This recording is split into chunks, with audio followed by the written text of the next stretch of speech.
Hi guys, James at Rampant Lion Reviews again for you today with another beer review. For this one, we are going to head over to Ireland once again, and we're going to have a look at a beer from a beer brand that I've never tried anything from before. Although that said, I have had a couple of beers from one of the two parent breweries who are behind this one, and those were pretty nice. But the beers that they have released under this particular brand seem to have good write-ups, so I have to say I'm quite curious to see how this one turns out. So hopefully it's another good beer, hopefully it makes for an interesting review, and I hope that you guys enjoy my take on this one as well. It's always nice to introduce you to different Irish beers, of course. So for this review then, we are going to head to Dublin in the Republic, and we're going to have a look at my first beer from Third Barrel Brewing. And these guys, of course, are a collaboration between Third Circle and Stone Barrel Brewing, and it's beers from Stone Barrel Brewing that we've reviewed before. Like I said, those were pretty good. But this particular beer is called Mr. Blue Sky. It comes in at 7% ABV, and this one is another IPA. And by the looks of the things listed in the ingredients, I think it's going to be a little bit more akin to a New England IPA. So curious to try it, and hopefully it carries on in the same vein as the Stone Barrel beers that we've had previously. And I do hope we can review a couple of things from Third Circle at some point in the future as well. But yeah, let's crack on then and see how we go. So, since this is another Irish review, a couple of shout outs to do before we get started. First and foremost to Paul Rogers of Dalriada Imports. It's thanks to him that you guys are getting to enjoy this Irish mini-series of reviews that we've been doing on the channel over the last little while. Paul's been importing Irish beer over here to Scotland for a number of years, and he gives me a lot of Irish stuff to review on the channel for free. So, lovely, lovely guy. He's starting to expand his business down into England now, so if you're interested in Irish beer and you want to stock them, this is the guy that you want to talk to. And again, big thank you to Paul for making these reviews possible. Shout out to two of my fellow beer tubers as well, Thomas McCarthy of Thomas Window Beer, and also Brendan Sewell of Views on Brews. Two guys over in Ireland reviewing Irish beers a lot more regularly than I do, of course, but I do wish I could review them as regularly as them because they've been pretty damn solid. But make sure you go and check out their channels. Lovely guys, very knowledgeable, and I'll try to remember to put the links to their channels in the video description below. So give them a subscribe and watch them if you're interested in seeing Irish beer reviewed very regularly. But let's crack on with this one then and see how we go. So, as always with my reviews, I'll tell you a little bit about the beer brand and the two breweries behind it in this case. But if you want to get straight to the tasting, just fast forward. All the usual links are in the video description below. That's the brewery website and the link to my other reviews that hopefully I can do in the future from Third Barrel Brewing. I'll also put the links down there for everything from Third Circle and from Stone Barrel as well, so you can check out everything there. There's all the usual social media down there as well. If you want to see more reviews, do please consider subscribing to the channel. The whole channel, of course, has a geography-based tagging system, so you can go into the homepage and search for beer based on country, city, state, county, province, prefecture, whatever it is you happen to be interested in. Do check out the playlists of beers from different countries. There is one there for all the Irish beers that I've reviewed for you. That's being added to quite regularly at the moment because I still have a good few beers from Paul to review, and you'll see those appearing over the next little while. And as always, please do get in touch and let me know some of the other beers and breweries that you guys would like to see me review. It's always great to hear from you guys that are watching the videos, and the support that you show the channel is hugely appreciated. So anyway, to tell you a little bit about Third Barrel, Stone Barrel and Third Circle then. So yeah, let's crack on with this. So as I've mentioned to you already, Third Barrel Brewing is a collaboration brand of Third Circle Brewing and Stone Barrel Brewing, and they're based in Dublin. So what I'll do now is I'll tell you a little bit about Stone Barrel and then Third Circle. So first off, with Stone Barrel Brewing, these guys were founded back in November of 2013 by Neil Fitzgerald and Kevin McKinney, and both of these guys had been homebrewing for a number of years before deciding that they wanted to turn professional. And like I said, these guys are based in Dublin, but they were originally from County Wicklow, from what I understand. But both Neil and Kevin had previously worked in accounts and finance at several big companies, and the two met during the banking boom in Ireland. But Neil apparently went away to travel the world, and when he got back, he found that Kev had become very heavily enthralled in homebrewing, so he joined them. But they continued to explore the hobby together, and they entered one of their beers into a homebrewing festival, winning the bronze medal. And it was this that prompted them to further explore opening up their own company, and they did this. But they first first brewed their beers at Craftworks in Cabra in Dublin, and then they teamed up with Third Circle in 2015 to run the facility that they now currently have. And as of December 2021, when I'm filming this review for you, these guys have produced about 30 different kinds of beer under the Stone Barrel brand, and they are continuing to up the capacity of the brewery, of course, and develop new recipes. But yeah, that's everything about Stone Barrel Brewing, so check out the link if you want to learn more in the description below. So Third Circle Brewing, these guys were founded back in 2015 by John Grennan, and the company has its roots in Kilcool in County Wicklow. So John has a background in science, he's a biologist by trade, and he spent 10 years working in freshwater ecology as a researcher at NUI Galway. But apparently John's journey with brewing began with brewing cider using the apples from his uncle's trees before he later kind of moved on to make beer. But this eventually progressed to the point where John wanted to start his own company, and so he registered and then started brewing his beer at Craftworks in the Cabra suburb of Dublin as well. And this was where he met the guys from Stone Barrel, but he started collaborating with them a little bit more closely in 2015, and we'll get to that in a second. But the name Third Circle refers to the third circle of hell in Dante's Inferno, and as of December 2021, when we're filming this review, Third Circle have released 45 different kinds of beer. But as I've mentioned in both of the little snippets about Stone Barrel and Third Circle, since 2015, Stone Barrel and Third Circle have shared a brewing facility in the Bluebell Estate, which is in the west of Dublin, and this brewery is equipped with a 1,100 litre brew kit, which originally came from the Czech Republic. So they released their first beers under the Third Barrel brand back in 2017, and as of November 2021, they've produced around 60 different beers using this Third Barrel brand. So yeah, I just hope I've said all the right things in that video, because when you've got Stone Barrel, Third Circle, you're going to mix it up a few times. But yeah, there have been 60 different beers released under the Third Barrel brand, and from what I gather, they are worth checking out, but we're about to find that out. But yeah, that is a brief history for you of the Stone Barrel and Third Barrel brewing brands. So if you want to if you want to go and learn about all of these breweries, Third Barrel, Stone Barrel and Third Circle, then you can go and check out all the links in the video description below. If you want to have a look, you can always follow these ones on Facebook and Instagram, of course, to keep up to date with all the latest goings on, and you can check out the Rate Beer, Untappd and Beer Advocate pages for all three entities, and that'll keep you up to date with all the different beers that they've done. So yeah, that is everything for the moment. Let's get on and actually have a taste of this beer then. So I'll just let you have a little look at the artwork on this one before we open it up. I think you can see it pretty well just looking at the camera. I do love this 4K camera, it's awesome. It really zooms in, but there you can see the Third Barrel symbol, the little hop flower there, and it's got like a kind of fingerprint behind it as well.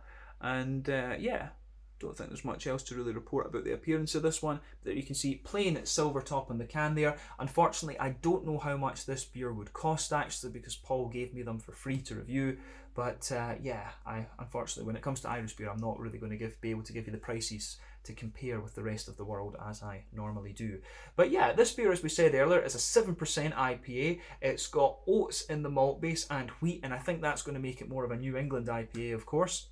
But the hops in this one are Nelson Sauvin, Mosaic, Citra and Simcoe. We know all of these hops quite well. Nelson Sauvin from New Zealand, about 16% alpha acid normally, and it gives you that lovely big white, green, grapey, sort of gooseberry type flavour. Mosaic, of course, is an American one, about 14% alpha acid, usually quite a lot of a tangerine orange from that. Citra, again American, again 14% alpha acid normally. It gives you a big juicy mango and then quite a big lemony, zesty character. And then we've got Simcoe in here as well, which in a New England IPA is going to give you a lovely kind of soft passion fruity mango sort of thing, and yeah, about 12% alpha acid normally. But yeah, I think this one should make for quite an interesting beer. We know these hops quite well, so let's get this guy out and we'll get on with the tasting then. So a 7% New England IPA. Just gonna let this one calm down a wee bit because it is bubbling, and there we are. Okay, I was a bit worried about that because I bumped the can just before I was about to start filming, but it seems to be all right. But yeah, this one, Mr. Blue Sky, 7% ABV, New England IPA from Third Barrel in Western Dublin. So let's get this guy out and we'll get on with the tasting then. So there we are. Looks pretty good. That should be enough for the moment. to have a look at and do the aroma and stuff from. And I can tell you right away, just as we've got this beer out, the fruitiness of this is pretty damn nice actually. So yeah, let's just see how we go with this then. Right, so before the head disappears on this one, yeah, and you can see it's got a solid finger of a frothy, I would say kind of cream coloured head. There's one or two big bubbles sticking towards the side of the glass, a few little ones going up toward the bottom of that head there. But I mean, overall, it does look pretty nice actually. So yeah, in terms of the colour, I would say that this one is like a kind of deep, kind of almost blood orangey amber actually. It does look a little bit more. It's actually got a colour that's quite akin to a kind of West Coast IPA, but I'm not sure how well you guys are going to be able to see that on the camera. But this one's got that lovely kind of deep ambery orange colour you'd expect of a West Coaster, and it's not the haziest of New England IPAs that I've come across either. More of a naturally hazy kind of look to this one. So remember, the colour of your beer depends on 1, the type of malts that you use. This goes a long way to determining your EBC rating. 2, the length of your wort boil is also going to play a role, because the longer you boil the wort, the more the sugars caramelise, and thus you get a darker colour of beer.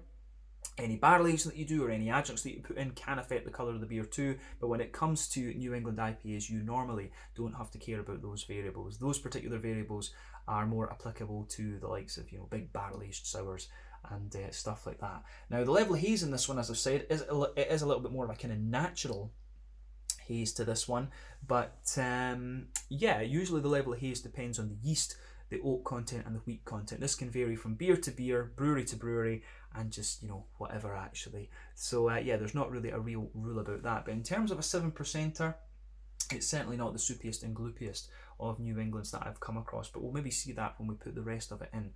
In fact, we might as well just do that. We'll put the rest of it in and just check that there's been no sediment and stuff like that with this one. So yeah, it looks a little bit hazier, but not massively, but yeah, in terms of what you'd expect from a New England IPA, definitely not the soupiest and gloopiest of ones that we've come across before. It does have the appearance a little bit more of a West Coast IPA. To you guys on the camera, this beer actually does look pretty opaque, but to the naked eye, it's definitely a lot more kind of naturally hazy than soupy and gloopy, as I've repeated a few times. But yeah, it certainly looks the part. Lovely colour to this one. I do quite like it when you get the kind of deep orangey ambers like this. So yeah, looks like a very, very nice beer. So I think we can leave it at that for the appearance, and we can take a look at the aroma then. I'm very curious to see what this one is going to have in store for us. Oh, now that does smell pretty nice. So on the yeah, on the nose then, this one, it's got a lovely kind of soft, bready and quite oaty backbone to it, I think. The green component is leaning towards the grassy side of things, and you've got a lovely, big, juicy, fruity character to this one. So that's a basic overview of what's going on. Now let's kick off with the malt base though. So as I've told you before, in my experience, there's 6 different directions you can take a New England IPA. So they can be a little bit more farmhousey and yeasty. They can be ryliny and grainy. Normally these two are ones that you find more over in New England itself rather than Europe, but you get the wheaty and bitey ones, the oaty creamy ones, and the sort of more barley malt leaning and bready ones, and sometimes you can get ones that are very kind of sweet and brown sugary leaning, and those 4 types are a little bit more common to find in Europe actually, so just, you know, bear that in mind. But quite often they will display multiple of these, a number of these characteristics I should say. But yeah, this one strikes me as being a little bit more kind of bready and oaty rather than anything else. But let's break down the aroma for you properly and describe it as we always do.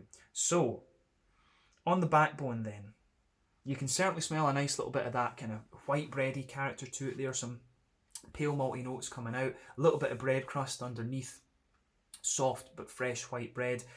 You can smell the wheat kind of thickening it out in this one actually. So the wheat in this beer, interestingly, is very, very smooth. You do get a teeny little bit of bitiness at the back of the nose from the wheat, which is common, but for me the wheat is not the most pungent or spicy that you're going to come across when it comes to this particular beer.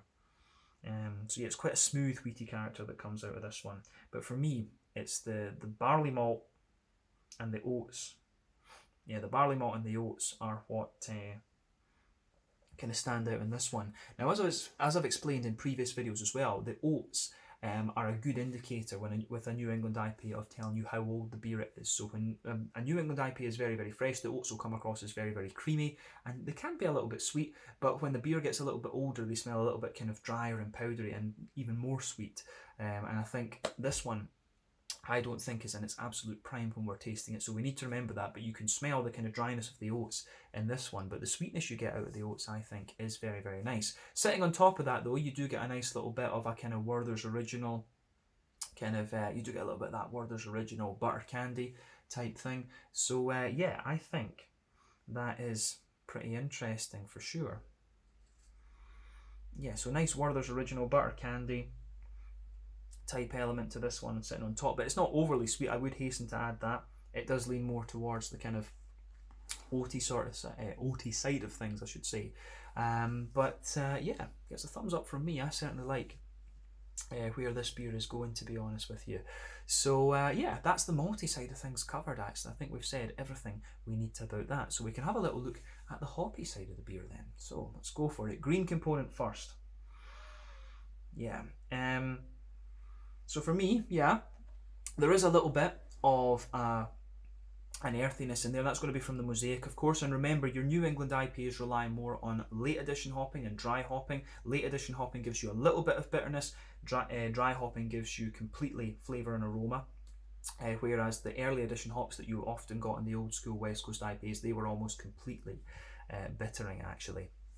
But the aroma that comes out of this one, the green component, is pretty nice. So you can smell a little bit of that deeper floral aromaticity in there, for sure. Yeah, nice little bit of a deeper floral aromaticity. But you've also got a little bit of a kind of wet, freshly cut grass quality to this beer. So yeah, the way that that goes together is very nice. So yeah, gets a thumbs up from me on that point. The green component is pretty nice, and I think probably a little bit of the pungency in this one and the grassy zestiness that you get out of this is most likely to come from the Citra, actually. I think the Citra is the one that's going to give you that. So bear that in mind. So let's look at the fruity side of things then to round off the aroma. So for me, yeah, for me, there's a nice little bit of passion, yeah, I'd say a little bit of passion fruit coming out of this one. That's going to be from the Citra. So yeah, nice little bit of pungent passion fruit. I do get quite a bit of a juicy mango-y quality out of this one as well. And I think some of that juicy mango is going to be coming from the Simcoe. I've always found that Simcoe gives you a bit of passion fruit, but quite a soft passion fruit. So I think the pungent passion fruit I'm picking up is from the Citra, and the mango is from a mixture of the Simcoe and the Citra in this case. So yeah, both of those showing off pretty nicely, actually. But yeah, on the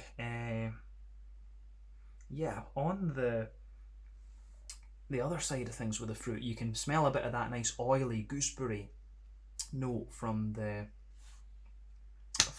Nelson Sauvignon for sure. That's forming the backbone of the beer, and you do get a little bit of that sweet orange, the sweet tangerine orange right at the front of the nose, and then a bit of the zestiness, that kind of lemon limey character from the Citra underneath. So the aroma of this beer, I know these hops quite well, so to be honest with you, it's not really overly surprising to me. There's nothing in this aroma that is kind of new or unheard of for this style and the hops that are in there, but I think it just comes across really nicely. So quite a bready, oaty leaning New England IPA for me, this one. As I always say, take a bit of time to enjoy the aroma of these beers before you get stuck into them. The only other thing I can think of to say is that the fruits in this strike me as being a little bit oily, so I'm curious to see how that transpires in the flavour. But on that note, I think it's about time to crack into this beer then. So yeah, this is the Mr. Blue Sky, a 7% New England IPA by Third Barrel Brewing Company, a collaboration brand between Third Circle and Stone Barrel, everything out of Dublin, of course. Let's get stuck in.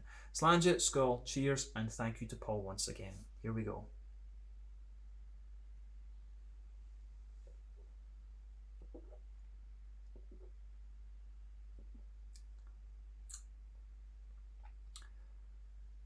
Yeah, I'm going to say straight away, that is pretty nice. Now, what I'll say about this one is that the beer, it is quite a bit thicker than I thought it was going to be on the mouthfeel. This is one of these big, oily, and slightly creamy mixed ones, but it certainly works actually. So I'm just going to say straight away, thumbs up to third barrel on this one. This is pretty damn solid actually. You won't be disappointed if you have a taste of this. And even, I can tell it's not in its prime, but even as it is, it's still in pretty solid condition, so give it a go.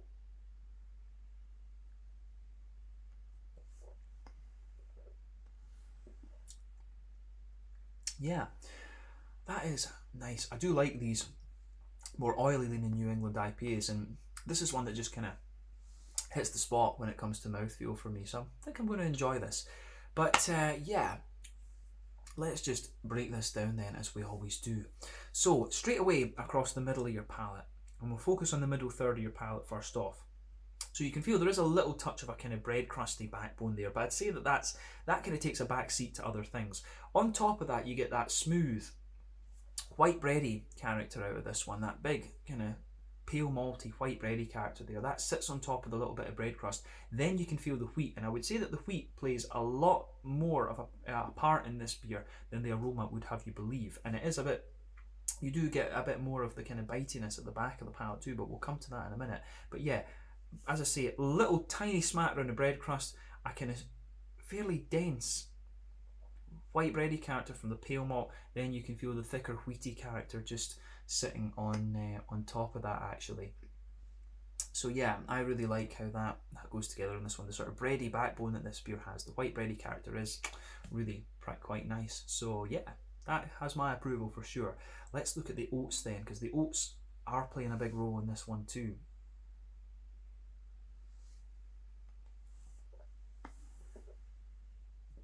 So, on the oaty side of things then, so it feels like in the middle of your palate you've got this big circle sitting there, and you've got the middle kind of line of your tongue too, so the oats are at their most dense when you go down that middle line of your tongue. But then you've got a kind of lighter circle of oats that just sits on top of that, so you can feel really nice deep creamy oaty character there. But as you move out towards the edge of the circle, the oats kind of get gradually a little bit sweeter in a sense. They almost get a little bit drier and sweeter, so you can feel that nice big oaty circle in the dead centre of your palate. But if you go to the dead centre of your tongue, you can feel there is a little bit of a kind of brown sugary element there, so there's a kind of smaller circle within that circle, and so you've got a base of a kind of Werther's Original butter candy, butterscotchy thing there in the middle of the palate, and that does come out very nicely as well.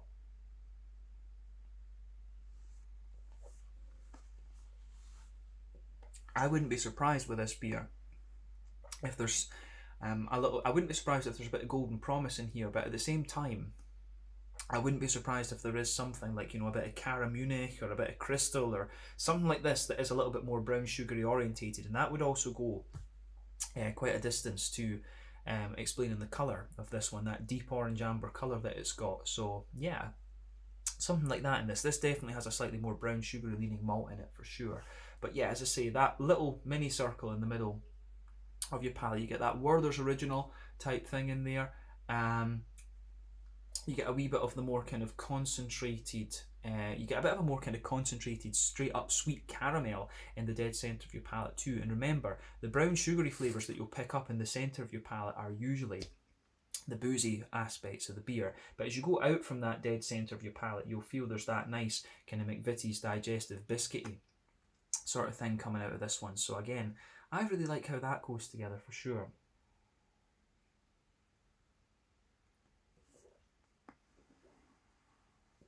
So, on the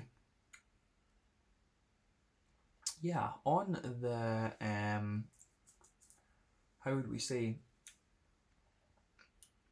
I think other than that, I really don't think there's, I'm just thinking, I don't think there's anything else we really need to say about the middle third of your palate, to be honest with you. So I think we can move on to the back third of the palate then. So the border region between middle and back third of your palate, again, you get a little bit of that bready build up there. You can feel the wee bit of bread crust and the kind of thicker white bready note there. But into the back third of your palate, you can feel on the base of the back third of your palate, you've got a little bit more of a kind of intense bread crusty kind of quality there. You can feel it's a little bit more grainy. Remember, the more bitter flavours come out at the back of your palate, whereas the sweeter flavours come out more towards the front. So you've got a little bit of that kind of bread crusty sort of thing. On top of that, you get a thicker white bready layer from the pale malt. or the base malt, I guess we'd say, then you can feel the wheat, and the wheat in this one is quite thick. And as you go toward the very back of your palate in that layer, you're getting quite a little bit of that wheaty bitiness out of this one, which I do like. And then on top of the wheat, you've got the yeasty character to this one. And this beer does actually have a fair little bit of yeastiness going on, which I can appreciate.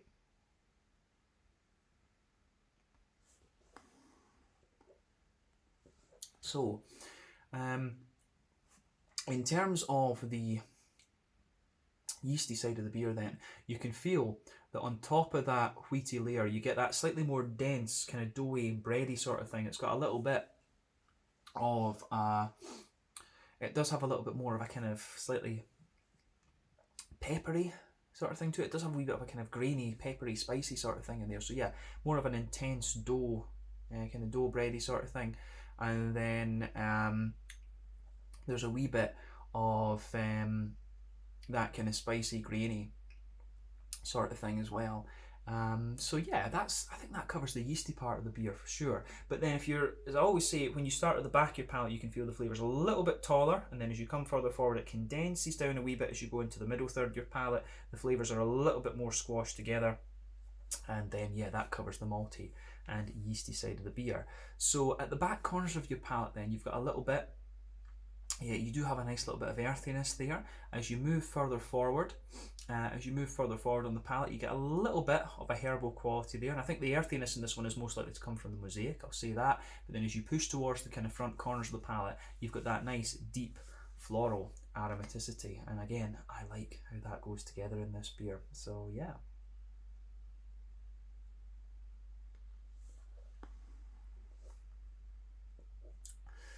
But yeah,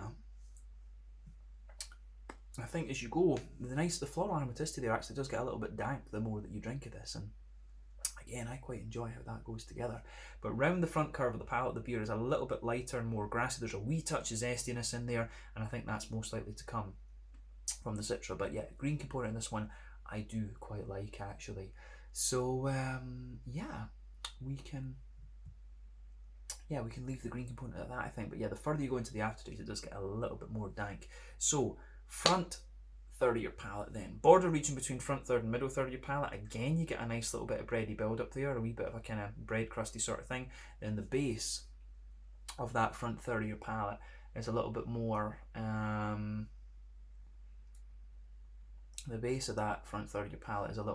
kind of just sort of white bready and I think a little bit more bread crusty, and on top of that you get that nice oily bubble where those juicy fruity esters just roll their way out of the beer.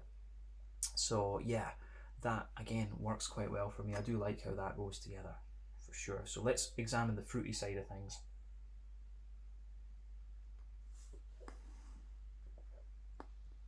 And I'll say straight away, it is kind of what you would expect, but I do get quite a wee bit of the mosaic in this one. I think the mosaic really stands out for me.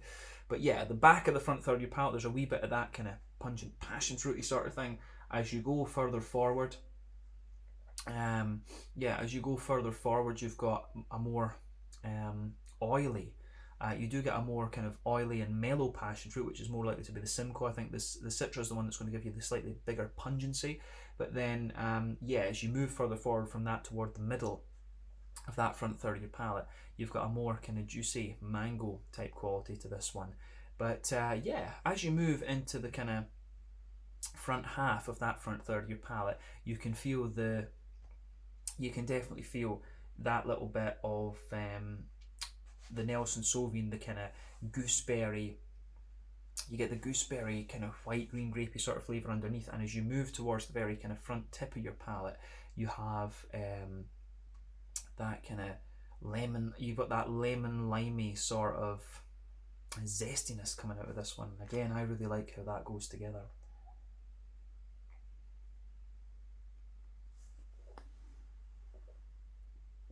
So yeah, nice lemon limey zestiness out of this one.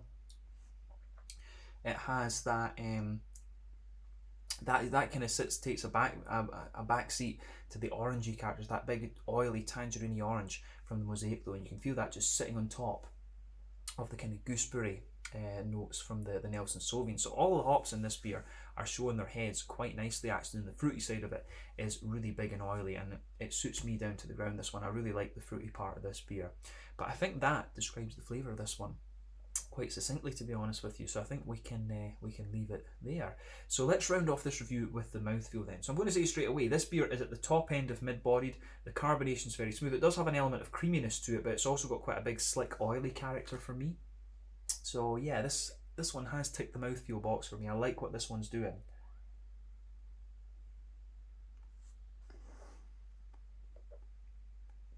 So on the hoppy bitterness side of things, I think this is a fairly standard 30 IBU beer, although I wouldn't be surprised if this did have a little bit more to it, you know, maybe a 40 IBU to it, because you do get a wee bit of dankness out of this one the further into the aftertaste you go. So yeah, potentially a wee bit more bitterness out of this beer, which again I can certainly appreciate. The malt base, as we said, is nice and smooth. Yeah, nice and smooth malt base for sure. It's definitely got a degree of sweetness to it as well, and a wee bit of wheaty bitiness as we mentioned earlier. Then the fruits in this beer are really nice and just oily and juicy. You've got a good balance between the tropical side of things and the more citrusy side. You've also got the Nelson Sauvignon in there, just giving you a wee bit more of a kind of oily vibe too. But yeah, I think a lovely beer, this one. I've really enjoyed this, so I'll need to see what else I can get from Third Barrel in the future. But yeah, a very nice introduction. So thank you once again to Paul for making this review possible. So we can leave it there. This one is the Mr. Blue Sky, a 7% New England Hazy, whatever you want to call it, IPA from Third Barrel Brewery, part of the, well, I guess a collaboration between Third Circle and Stone Barrel Brewery in Dublin. So yeah, once again, thank you for watching my beer reviews. Until the next time, please like, subscribe, share, all the usual YouTube stuff. Let me know your own thoughts on this beer in the comments section below. Let me know what your favourite beers are from Stone Barrel Brewery, and we will no doubt return, well, Third Barrel and Stone Barrel and Third Circle. Let me know all of that in the video in the comments section below. Knew I was going to mess that up at some point in this video, but thank you again for watching. Check out my social media, check out theirs, and I will catch you guys on the next one. Slàinte, skål, cheers. I hope you guys are enjoying this Irish mini-series. See you on the next one.